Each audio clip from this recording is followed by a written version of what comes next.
Hello everyone, I'm Sam from the Gig Cartel. We're national concert promoters, and today we are joined by Pat and Greg of Hue and Cry. How are you doing, guys? Hi Sam, hi everyone. Very well. Hey, fantastic.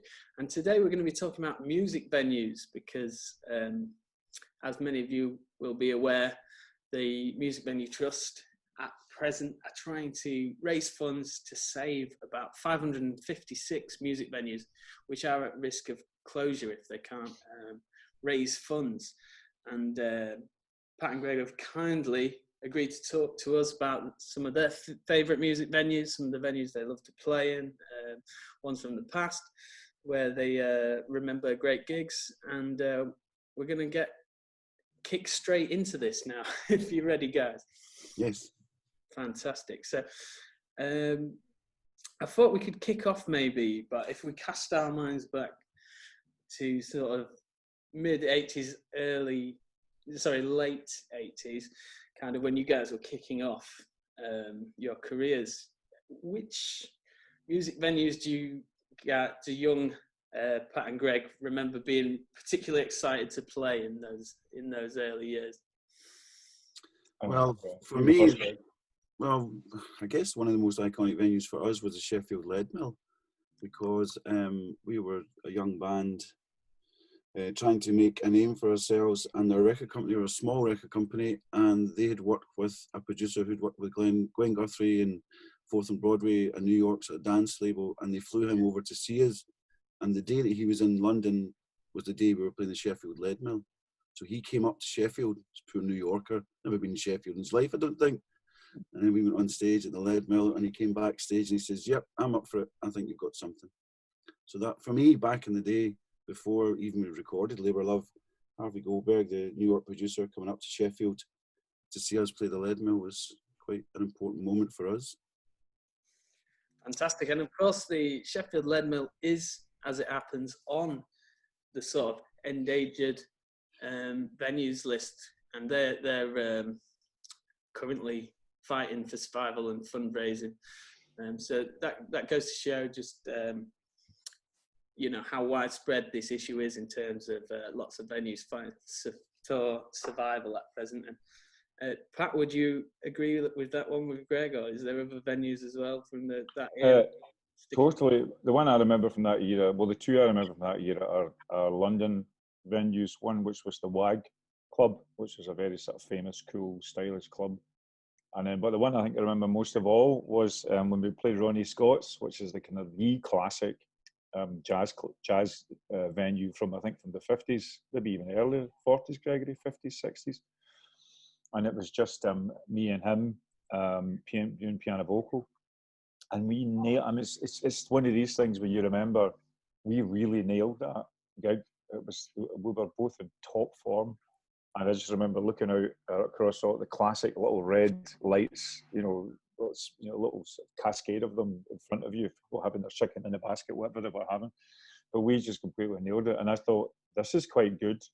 This is what I've been dreaming of, is to be able to sort of play world-class jazz clubs full of London A&R men and completely blow them away. So I remember, that's the one I remember. And other stuff like, I remember being in the dressing room at the SECC, which used to be the biggest venue in Glasgow. It's now, I think the Hydro's now overtaken it. And watching us on Top of the Pops at 7 o'clock.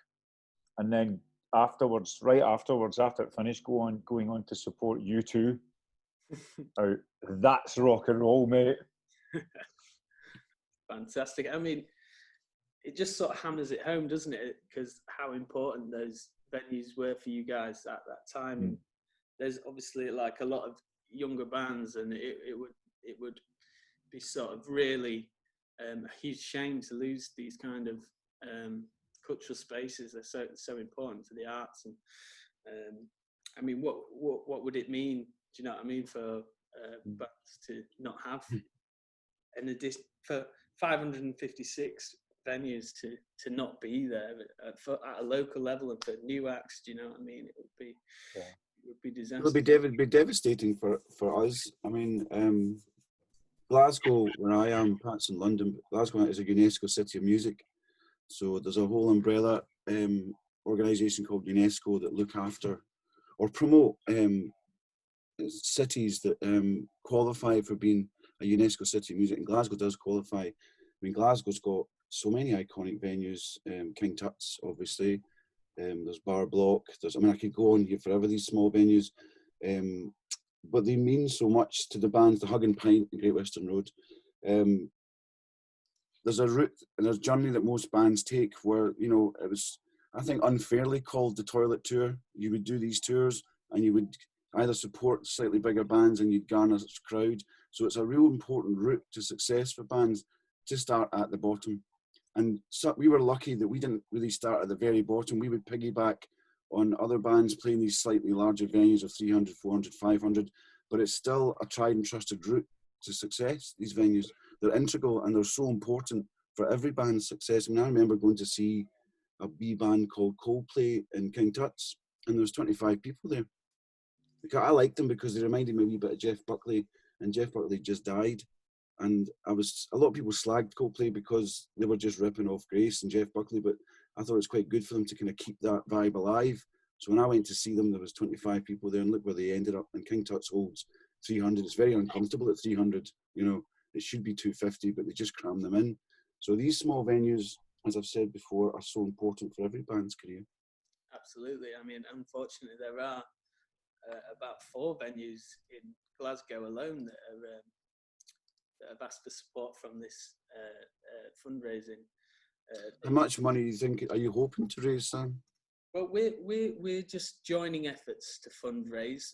The national effort from the Music Venues Trust have already raised over £1 million for the music venues, and they already believe that they have secured at least 140 of those venues, but raising continues.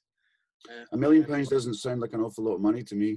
Yeah, a lot of the venues are still running their own crowdfunders. There's people like ourselves doing our best to get involved, and there's a lot of work still to be done in order to ensure that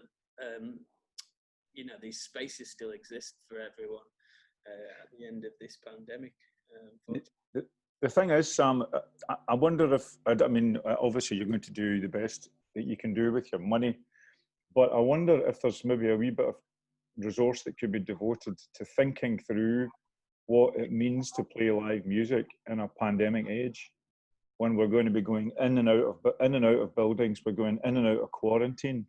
But number one, that doesn't stop bands wanting to perform, but maybe they'll be performing virtually, as in beaming out to a kind of wider audience. I just sent my brother the idea.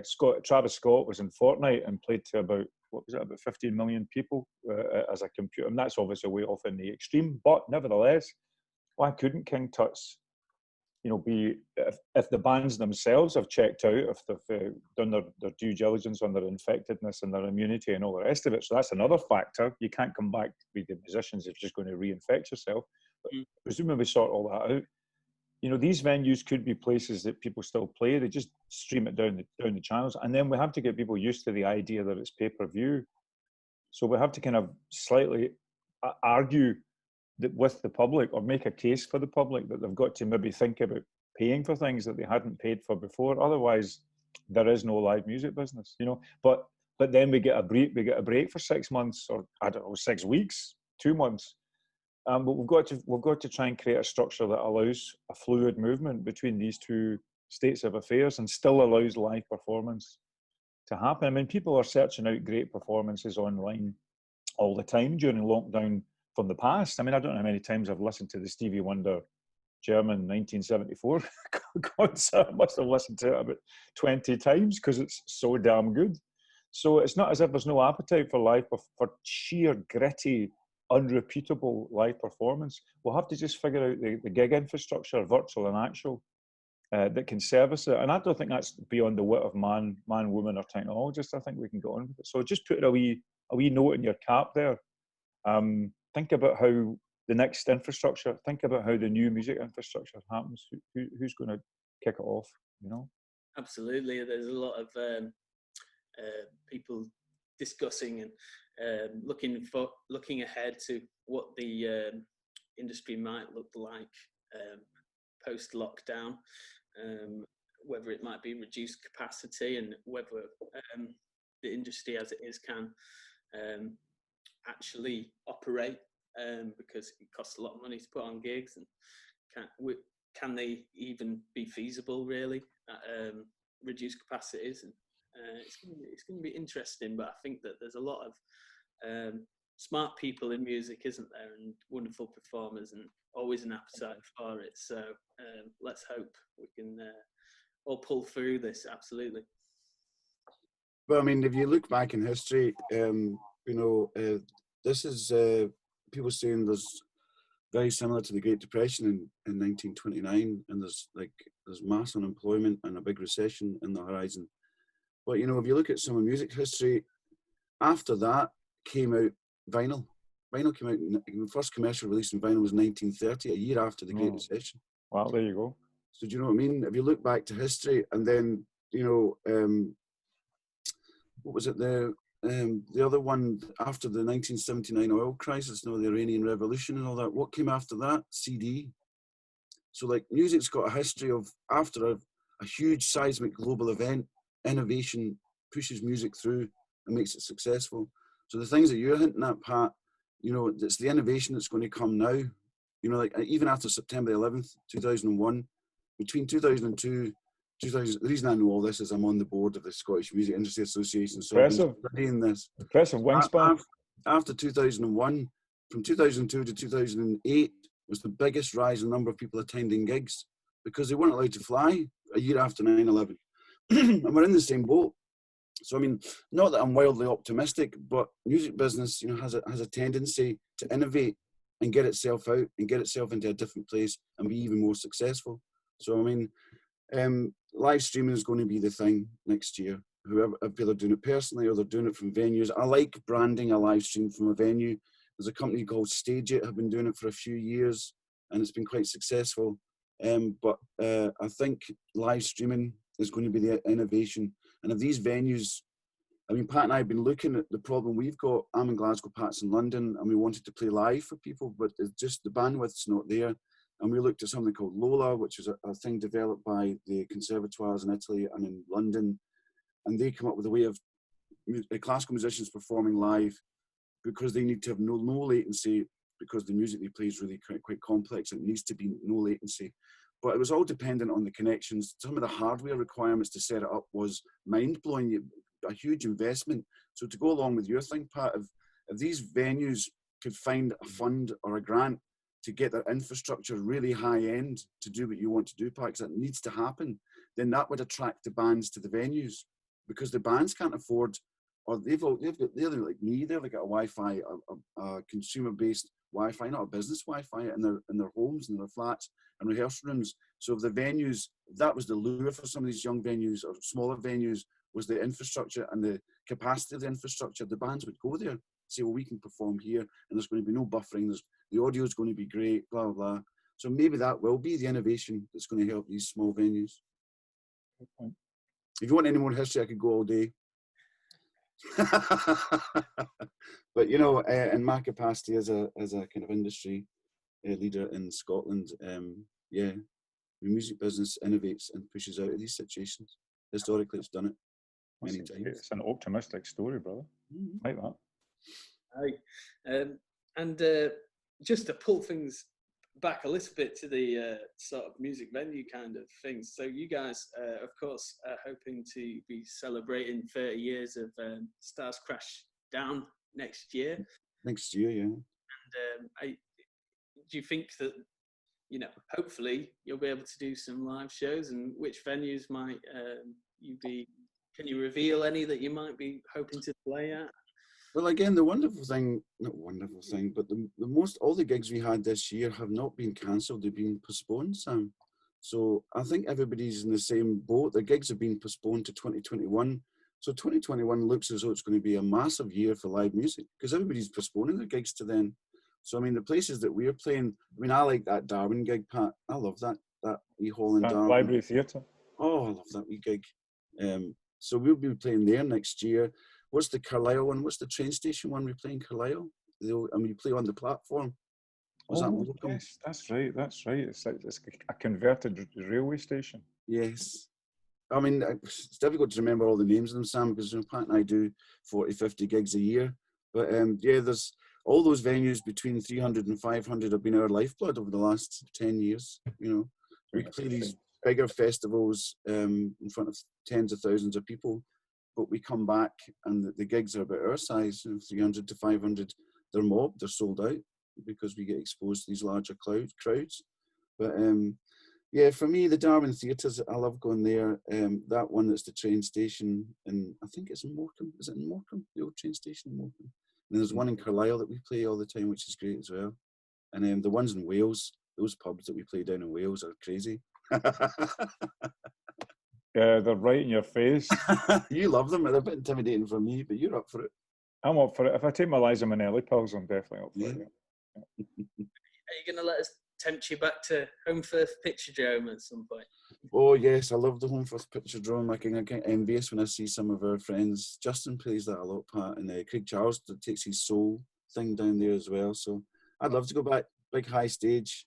What's the one we play in Bilston as well? The Robin 2? Robin 2. Oh, the Robin 2. Oh, yeah. That's a great gig. You do excellent. well down there. Great audiences. Yeah, we'll try and come back to Home Firth if you'll have us, Sam. You can book us in, see how it goes. What's the one we play when it's a rope works? Oh, the rope works. Oh man, we have a history, a map of England going on in Hugh and Cry's head, which is built out of all these incredible tiny wee venues that are just sometimes are powered by Arts Council money, sometimes are powered by sheer love, sometimes are powered by the fact that they've got a bit of rock and roll tradition around them, But there's an alternative map of England, Scotland, Ireland, and Wales composed of wee gigs that survive. So it's fantastic that you're basically doing what you're doing. I hope you get 10 times the money that you get so far. But I wonder whether there's another argument just to say to people who provide subsidies for arts venues. I mean, do they really think a rock and roll venue is worth an arts subsidy? Do they not sort of think that they can survive on their own 2 commercial feet? Or maybe is it more cultural than that? I mean, is actually a rock and roll venue worth preserving the way that an art gallery is? Why not? So that's another contentious point. And we don't know quite which way it's going to go, I guess.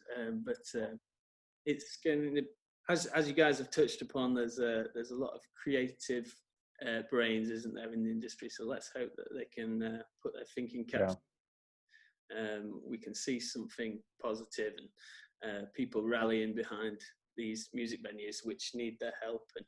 And please, if people can support these crowdfunders, there's quite a lot of them going on, and for the individual venues, the national efforts, and people like ourselves who are also trying to fundraise for these music venues. Please do, because we really need them, don't we, guys? We certainly do. I'm not the biggest royal family fan in the world, but the interjection of Prince Charles the other day was quite interesting. So a figurehead of him sort of saying we need to watch these cultural venues and these cultural and music entities. They're not going to be here if we don't do something. So I mean, his intervention was quite interesting. Was that Chuck defending the King Tut's? Wow, that's fantastic. I mean, you could take it to its nth degree. He was. But I mean, he was obviously talking about the national orchestras and stuff like that. Oh yes, of course, yes. No, but I mean, a lot of these classical musicians appear on rock and roll records. A lot of young bands like to hear a string section on their record. So these people, we're all in the same boat. But if he kind of, and Tom Watson is the head of the UK Music now, isn't he? The ex-Labour MP. I didn't know that. Yeah. So I mean, he was talking the other day about it, and he was quite. So if you just get figureheads like this that have got some kind of power and some kind of influence, more of these people involved, then they might be able to give us a route to funding and to money. The large amounts of money, I think, is going to need to keep these places going. I've got a great idea. Go on then. Ed Sheeran does a toilet tour, and 80% of the ticket price goes to the Music Trust, goes to the Live Music Trust. Yeah, given that him, his bedroom hopping and his small venues, you know, built his career.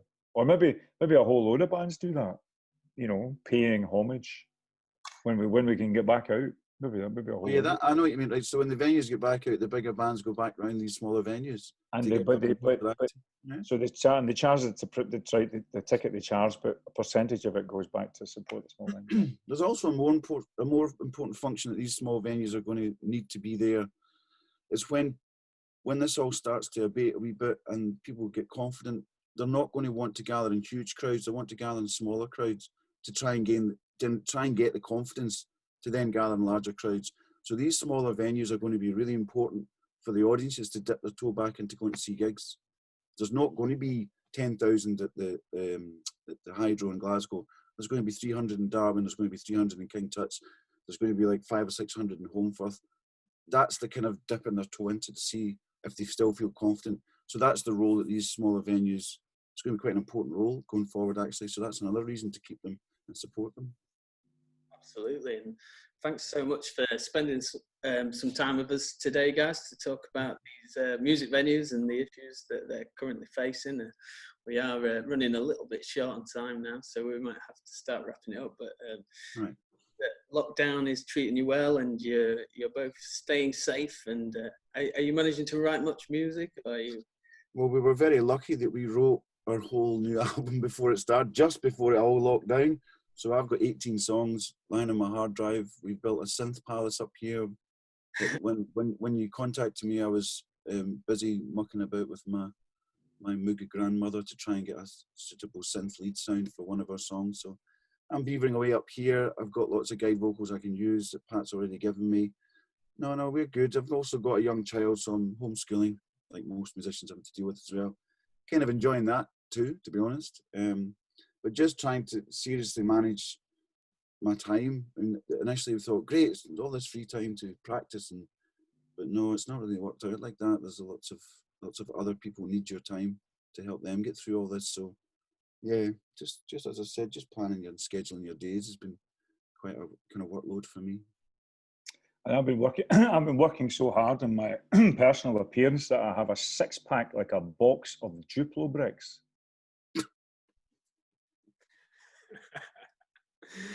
There you have it. Honestly, you could bounce objects off it. Oh, okay. There you have it, guys. So don't miss these guys in 2021. So the t-shirt will be up to here, I can tell you, because I need to show this stuff off.